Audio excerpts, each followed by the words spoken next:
on the planets, which set the gales licking the heavens, urge lightnings to rip up wide open the bosom of empires ruled over by angels. Yea, prompting proud thunders to threaten Earth's little nest, blinking thunderbolts hurled by their giant. I am composed of storm, wind, and lightning, and thunder, of deluge and typhoon, and tempest, dashing, daring, sharing the rapture of elements, yet here is my secret, center of stillness, out-jetting, ecstatical radii.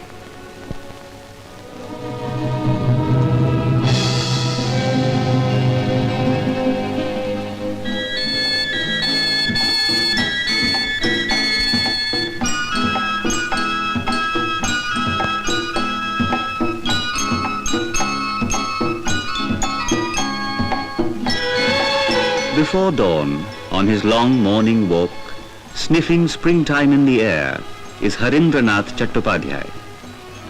An all-encompassing personality, he is a poet, a painter, a dancer, singer, actor and politician. 75 today, but the years sit lightly on him, and his zest for life does not wane with age.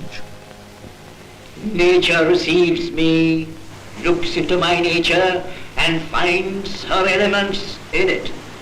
Lonely, wandering winds, feeling their way to horizons yet in the making. Waters awakened under the moon to a lavish measure of inward tints flung outwards, breaking to electric silvers and purples and blues that ravish the senses, and the perpetual manifold aching of nature's big womb in my body. Nature receives me because she believes me. Hyderabad, set like a priceless gem in the heart of India, uniting Hindu and Muslim cultures. It was here that Harinda came into this world on the 2nd of April, 1898. The newborn infant brings in its closed fist centuried winters, autumns, summers, springs, indestructible mystery, ineluctable history of I exist. I remember the house where I was born. The house in which one is born is really a kind of womb. You enter from the mother's womb right into another womb. That's the womb of the spirit. I loved my childhood. Childhood loved me. And what a childhood. And what parentage. His father, Dr. Virendranath Chattopadhyay, was a renowned scholar, scientist, poet, patron of the arts, and a patriot to the core. His mother, Varada Sundari, was a kind-hearted, gentle woman and a gifted singer. Well, were you educated? Never. I was never educated anywhere at all. I've hardly been to school, you know. But my home was a natural university, where I found education all the time swimming around me. The first Doctor of Science in India, Dr. Virendranath, was an ardent educationist. He founded the Hyderabad College, which later became the famous Nizam's College. But I hear you had been to Cambridge. Of course I've been to Cambridge, but that was on the work I had produced when I was hardly 17 years of age. It was a book called The Feast of Youth. The Feast of Youth attracted wide attention and a 7-page review by Sri Aurobindo. The sage saw in young Harin's work the beginnings of a supreme poetic utterance of the Indian soul in the rhythms of the English tongue. It's constantly bearing each man like a fetus, yet in projected formation. All birth is yet to be born, since man is unfinished, and still in the making, the fetus awaiting the birth time. All death is as yet to be dead, the lap of that instant.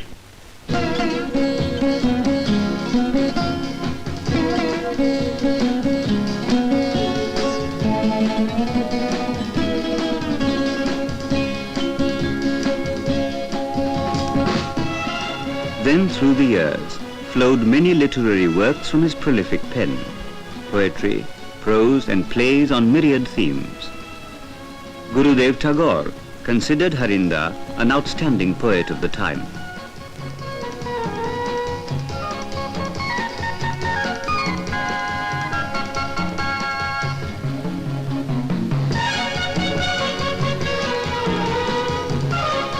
Harinda is not just a mystic or a romantic poet.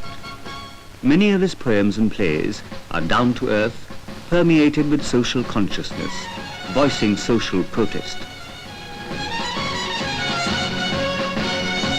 The older is marching, the younger is marching. Right through their marching, one hunger is marching.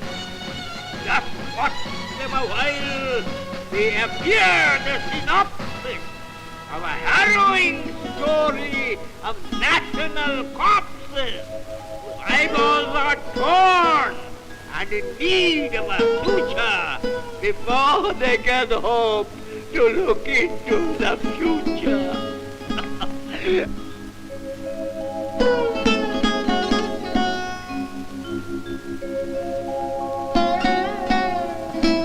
Harinda's autobiography, the first volume of it, Life and Myself, was published in 1948 when he was 50.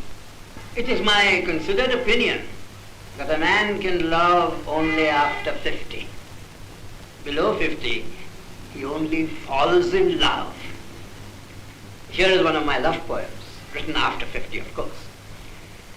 Spring is coming, spring is coming. That is what I heard this morning from a bird that started humming on a bough. But I answered, it is summer now. So bird, what makes you sing? Anachronistic prophecy of spring, yet with sweet insistence summing up the music in its throat, note by note, tang on tang of pearl drop sound the young bird sang. Spring is coming, coming, coming. Oh, you mean that she is coming? Sorrow is what the Creator creates for. An arrow waits for the breast of the dove. Sometimes the mate must be lost if the lover desires to discover the depth of his love.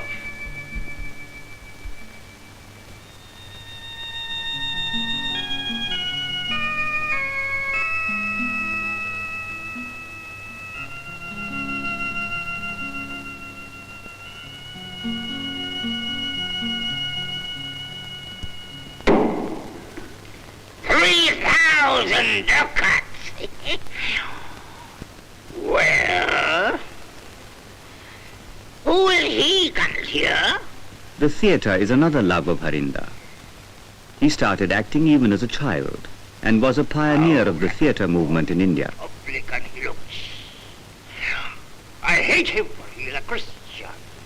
Senor Antonio, many a time enough on the Rialto you have rated me about my monies and my usances, and still have I borne it with a patient shrug, for some Francis the badge of all our tribe. You call me misbeliever, cutthroat dog, you spit upon my Jewish gabardine, all for love of that which was mine own.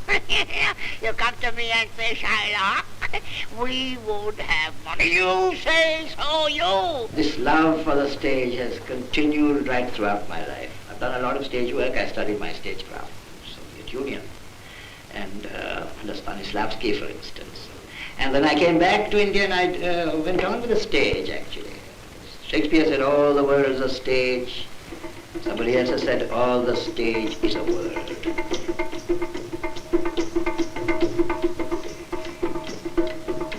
Come taste these curds! Come taste these curds! They are white as snow, they are white as birds. Come!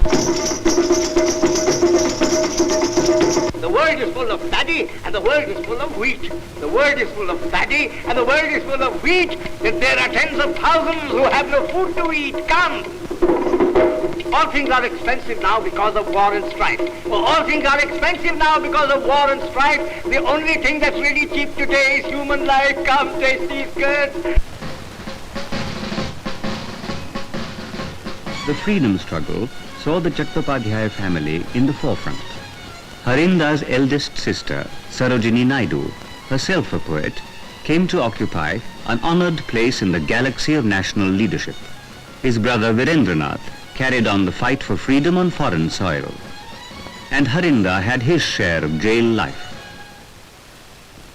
Long afterwards, in 1952, Vijayawada in Andhra Pradesh returned Harindra as an independent to free India's first parliament with a thumping majority. Often debating in extempore verse, the poet enlivened the sometimes prosaic proceedings of the House. The increment in railway fares is very, very fair. It does not touch the ministers who always go by air. Our irrigation budget keeps soaring like a rocket.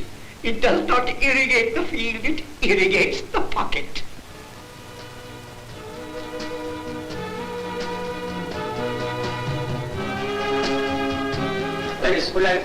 Harindra had faced film studio lights long ago. In the early years of the cinema, he himself made a film, Azadi, on the tyranny of the zamindars. Baju! Baju! Baju!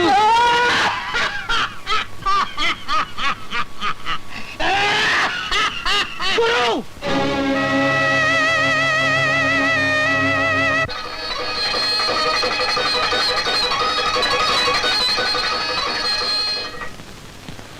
তোমার এই টিরিং বিরিং বন্ধ করো, ওখানে বসো, কথা আছে।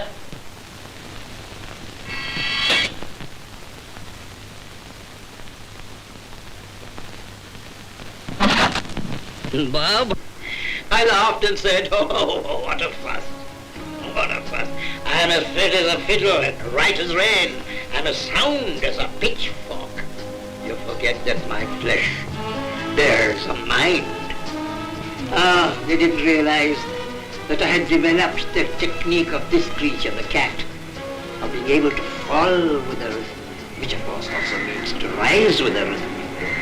And this technique I learned after many, many falls in life. From whom did you acquire poetry? From two great masters of the spirit, Sri Aurobindo, the mighty personality, and Sri Ramana Maharishi, the mighty impersonality.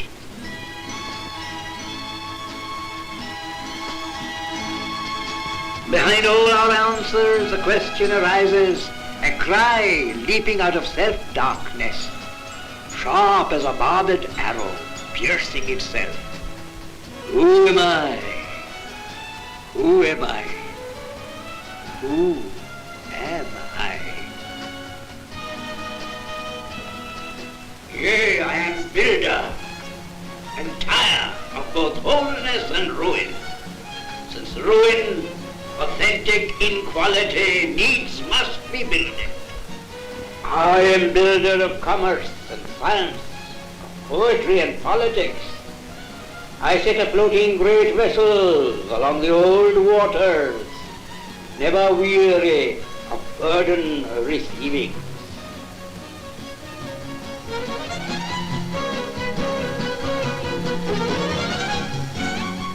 I love youth. I think it's splendid material, magnificent substance.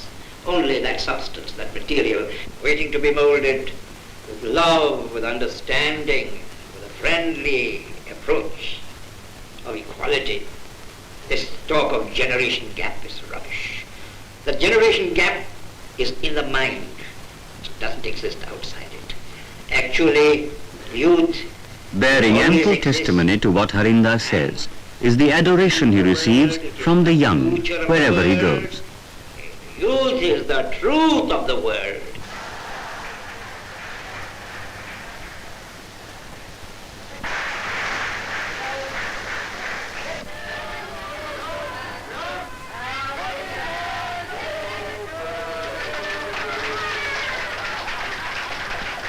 The 10th birthday of his son is being celebrated, and the poet becomes a child among children.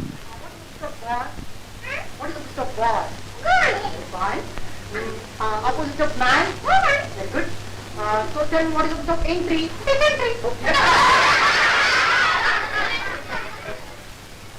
We said Harinda was a painter. In fact, it is not the poet who paints. It is the mysterious child, Mana, in him who paints. My teacher Lucy, no? She said geography. I said Godography. And then she said, Mana, if there's a right... According to Harinda, life is a kaleidoscope of colors, and Mana revels in colors. Everybody to know I'm going to patch on my trousers. I know one thing.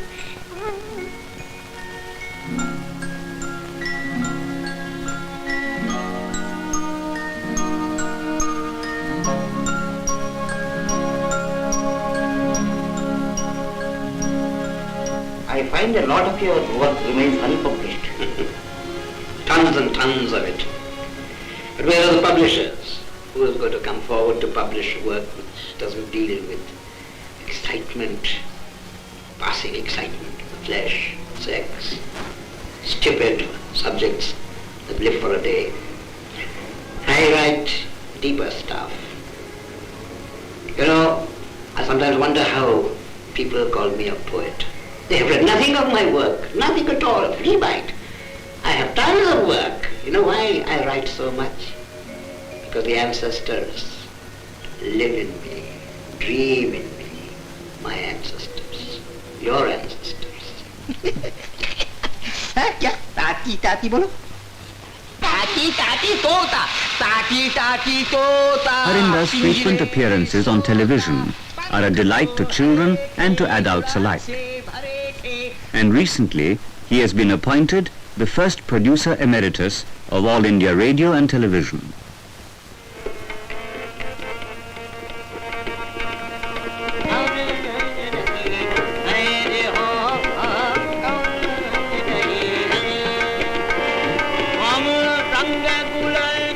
No ivory tower life for him. Harinda is very much a man of the people.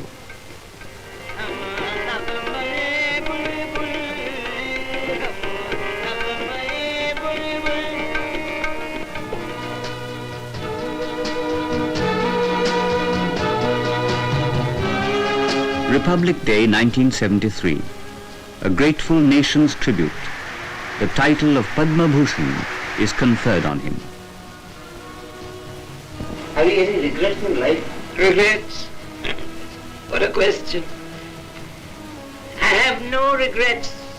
I've never had any regrets because I've understood life. He who understands life never regrets, because life is a process of giving and taking away. And both are grace, matters of divine grace. Have you any fear of death? Fear of death? Only those who fear life fear death. I have never feared life. And I don't think death exists actually. It's like walking into another room, that's all, the same house.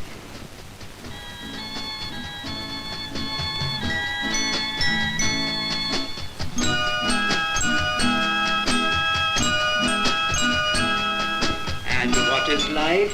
I asked death, whom I met on the way. Life is myself unmasked at the end of the play. And what is death? I asked. Life, whom I met on the way. Death is myself unmasked at the end of the play.